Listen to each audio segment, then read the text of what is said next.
श्रीमद् रामायणम। बंद कीजिए पाखंड।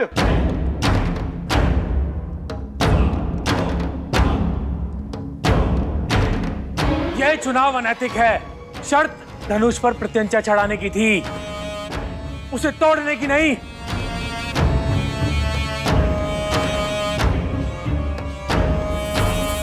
बातचीत में समय क्यों नष्ट करना? मार दो इस बालक को।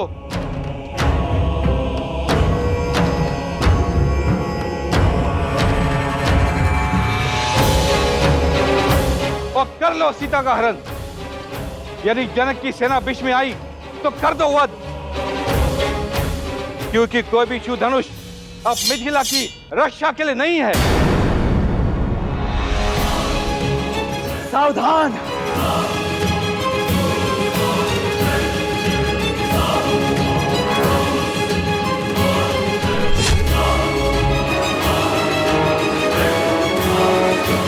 आदेश दीजिए भैया, इन मूर्खों के अहंकार और मलिन विचार दोनों को एक साथ काट कर फेंक सको।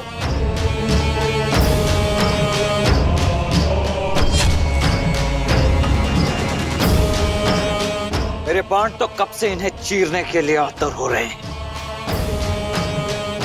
ये मनुष्य नहीं है, ये मनुष्यों के भेष में राक्षस है, राक्षस।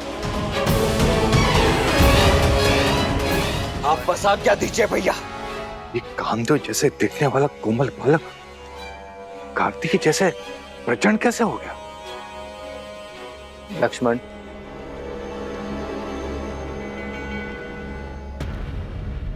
ये समय प्रहार का नहीं, सत्कार का है।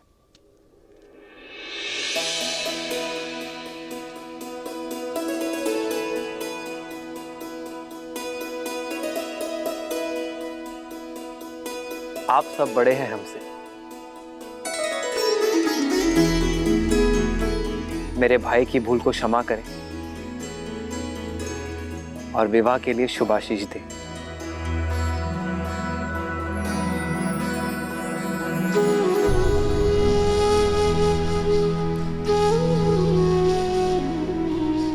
अपराध के लिए आशीष नहीं मिलता है। तुमने शिव धनुष को भंग किया है अवध कुमार। अपराधी नहीं, छल भी किया है, क्योंकि जो कार्य हम सब मां बलि मिलकर एक साथ नहीं कर सके, उसे तुमने कैसे संपन्न कर दिया? शिव धनुष को ऐसे उठाया जैसे कोई पुष्प हो। यह माया है। ये माया नहीं, आभार की छाया है। आप सभी में अहंकार का भार था, ईर्ष्या थी, शक्ति का मत था, पर महादेव का धनुष काम, क्रोध, मद, लोभ, मोह के भार से नहीं, आभार से उठाया जा सकता है।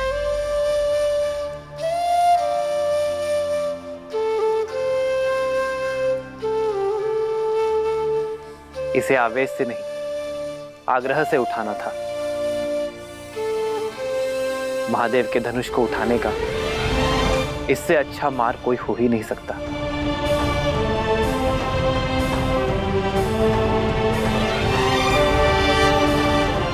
आप सभी में एक 8 वर्ष की बालिका से कई अधिक बल है, किंतु देवी सीता का मन मां गंगा की भांति पवित्र है। उन्होंने धनुष उठाने की अनुमति मांगी तो महादेव ने उन्हें अनुमति दे दी, और आज महादेव ने मुझे भी निराश नहीं किया।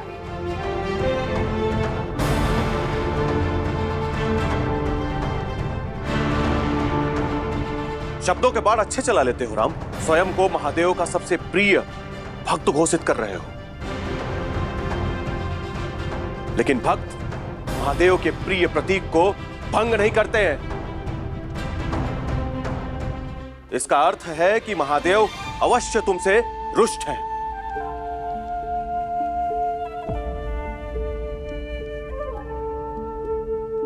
और हम उनका सम्मान उन्हें पुनः लौट आएंगे, तुम्हें मार के। फिर से कहना, फिर से कहना। शांत हो जाओ लक्ष्मण, शांत हो जाओ।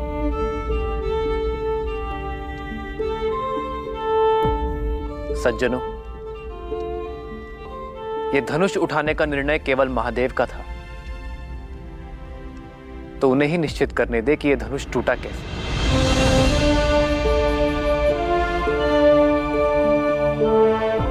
महादेव का दूसरा नाम उद्देश्य है। मैं तो केवल एक निमित्त हूं। यह धनुष स्वयं इसलिए भंग हुआ क्योंकि कदाचित इसके होने का उद्देश्य पूर्ण हो चुका था।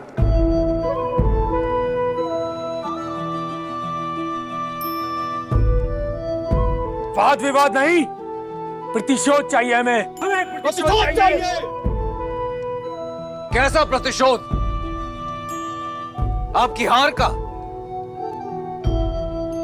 कहां गया था आपका मान सम्मान जब आप महाधनुष उठाने का प्रयत्न कर रहे थे और विफल हुए?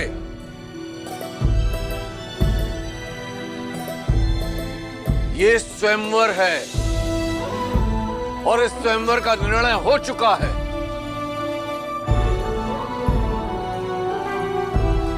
मेरी पुत्री ने अपना वर चुन लिया है। एक पुरुष का दायित्व है कि वो स्त्री के निर्णय का सम्मान करे।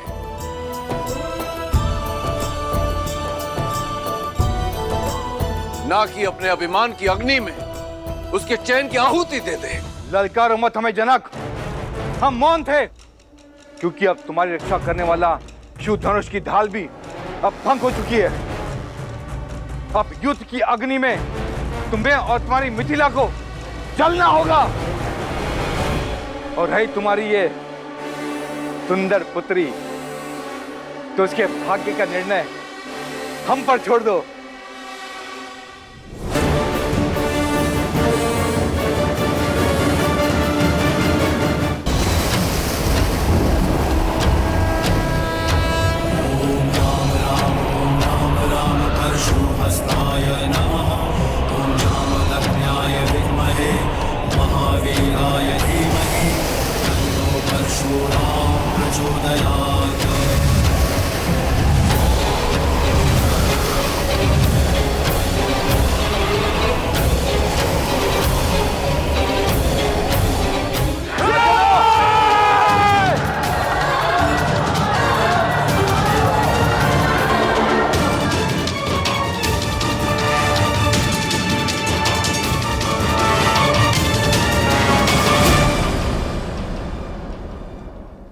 महादेव ने अपना कवच मिथिला से इसलिए उठाया है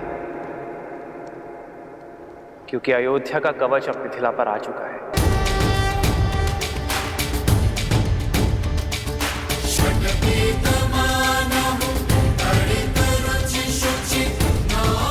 आप सब विवाह में आए इसलिए आपसे आशीष मांगा था, किंतु यदि आप युद्ध के लिए ललकार रहे हैं तो अयोध्या का प्रहार सहने के लिए सज्ज हो जाइए, क्योंकि महाराज दशरथ के पुत्र युद्ध भूमि से पीछे नहीं हटेंगे।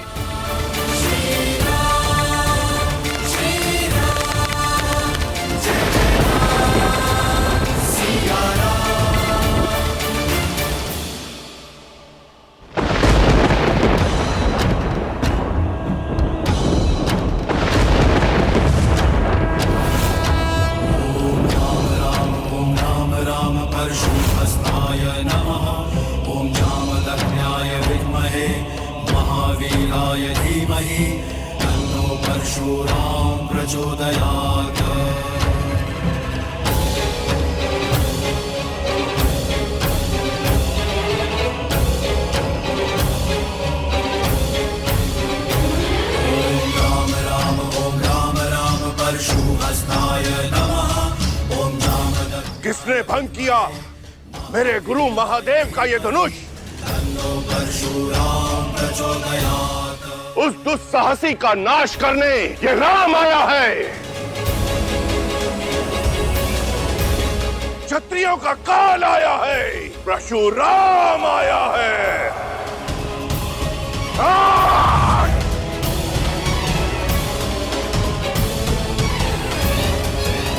किसने मेरे आराध्य के धनुष को भंग किया? उत्तर दो, अन्यथा इस सभा के साथ साथ मैं पूरी मिथिला को भस्म कर दूंगा।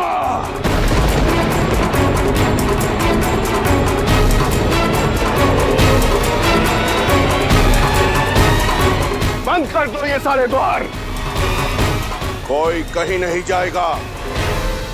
अपराधी के लिए अब केवल एक ही द्वार खुलेगा, मृत्यु द्वार।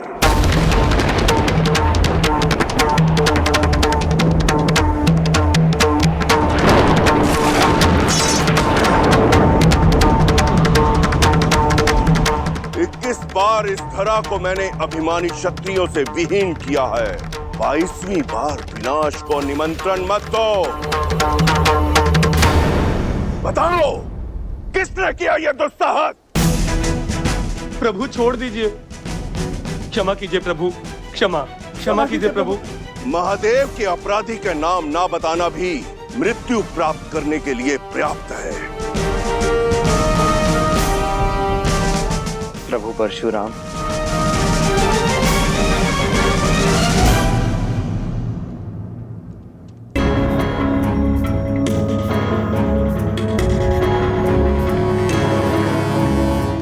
तो तुम बताओगे कि कौन है वो?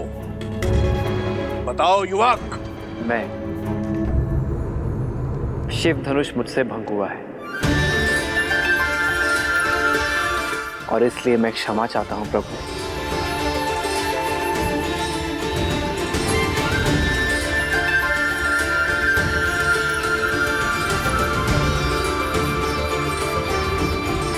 मत कीजिए क्षमा प्रभु, इसे क्षमा मत कीजिए।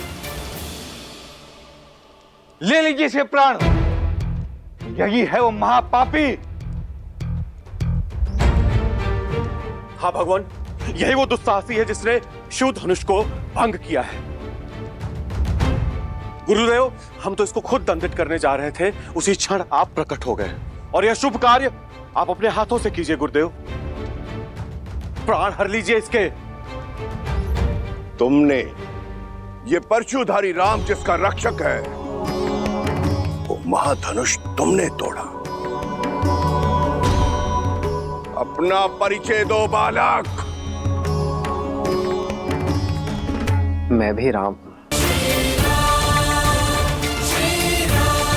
अयोध्यापति दशरथ का ज्येष्ठ पुत्र राम।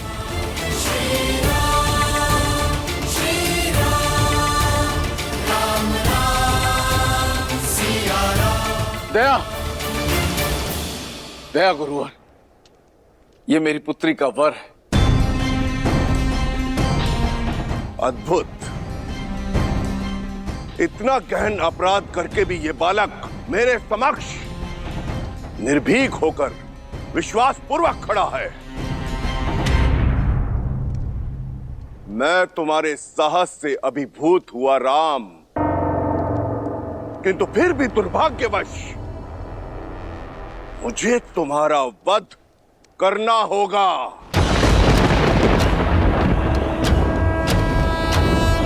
ओम राम राम परशुहस्ताय नमः। ओम जामदग्न्याय क्योंकि अब इस संसार में धीमहि केवल एक ही राम शेष रहेगा।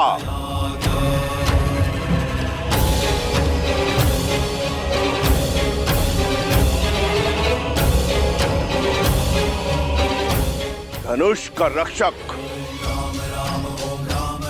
परशुराम या धनुष का भंजक राम। परशुराम प्रचोदयात्।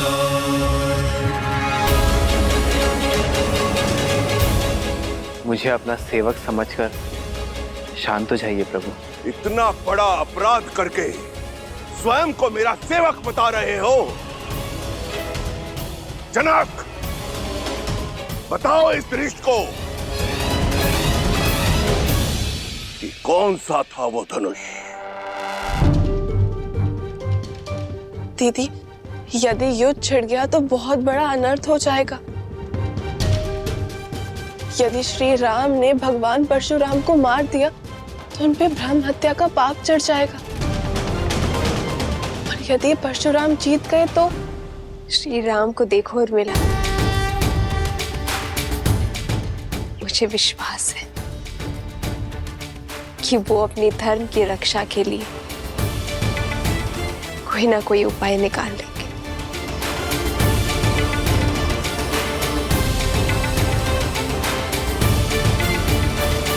क्षमा कर दे गुरुदेव, मेरी पुत्री ने इन्हें वर के रूप में चुना है। ये मेरे प्रश्न का उत्तर नहीं है जनक। उत्तर दो, बताओ कौन सा था वो धनुष।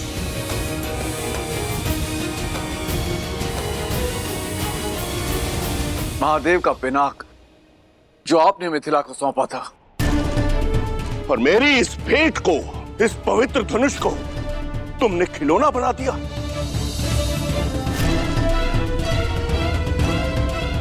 इन युवकों के मनोरंजन का साधन।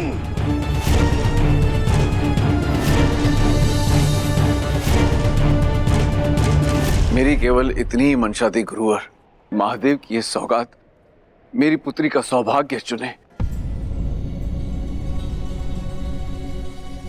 इसीलिए महाधनुष पर प्रत्यंचा चढ़ाने की शर्त रखी मैंने। सुना तुमने, केवल प्रत्यंचा चढ़ानी थी,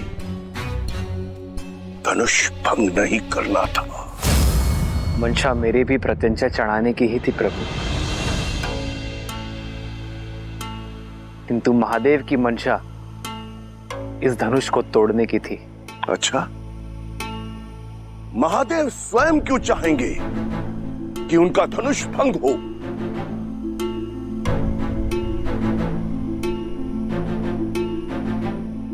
महादेव जिन्होंने हर क्षण न जाने कितने ब्रह्मांडों को नष्ट किया, जिन्हें उन्होंने स्वयं रचा है,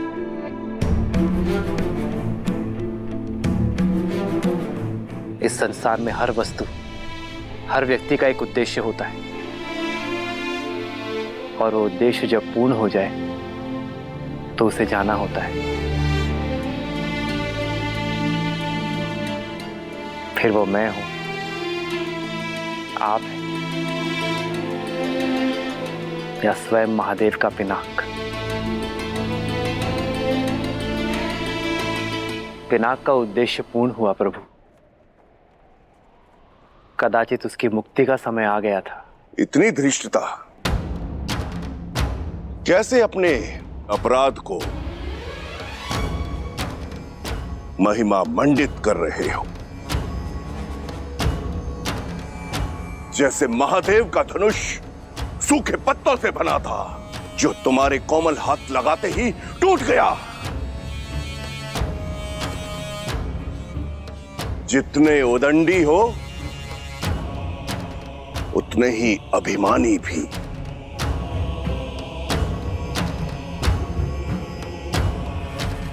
अपने अपराध का दोष मेरे ईष्ट, मेरे गुरु, मेरे आराध्य, मेरे महादेव पर मढ़ रहे हो। मैंने तो केवल वही कहा जो सत्य है। सत्य? और एक सत्य मुझसे भी सुन लो, आज तुम्हारे जीवन का उद्देश्य पूर्ण हुआ।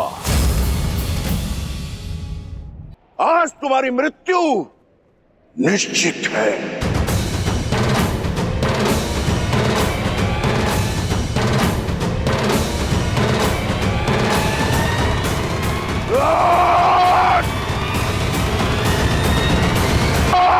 सावधान परशुपति,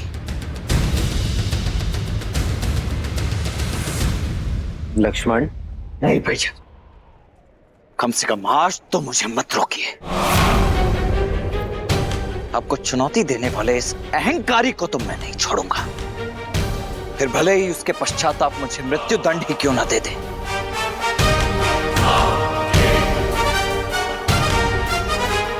स्वयंवर में आए हो बालक, या स्वयं मरण में।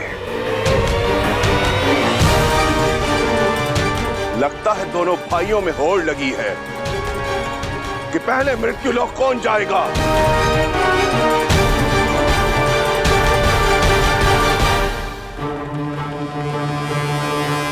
जानते नहीं हो कि किसके समक्ष शस्त्र लेकर खड़े हो। जानता हूं, भली भांति जानता हूं। इसी सभा में कम से कम 21 बार अपने मुख से अपनी ही महिमा मंडन कर चुके हैं आप। अब तो बच्चे बच्चे को कंठस्थ हो गया होगा। परशुधारी राम हैं आप, परशुराम, जिन्होंने 21 बार क्षत्रिय वंश का नाश किया, जिन्हें संसार भगवान विष्णु का अवतार भी मानता है और जो स्वयं महादेव के परम भक्त हैं। यही ना? या कुछ शेष रह गया है? यदि रह गया हो तो बता दीजिए। जहां इतनी बार सुन लिया, एक बार और सही, मैं सच जाऊं। बालक, मेरा परिचय जानकर भी मेरे प्रश्न की तार पर खड़े हो। आत्महत्या करने की इतनी शीघ्रता क्या है मूर्ख? मान लिया कि मैं मूर्ख हूं, हो सकता हूं, परंतु आप तो परम ज्ञानी हैं। फिर बालकों की भांति राई का पहाड़ क्यों बना रहे हैं? अरे पुराना धनुष था, टूट गया सो टूट गया, बस। महादेव भी ये बात जानते होंगे, तभी तो यहां रख छोड़ा धनुष।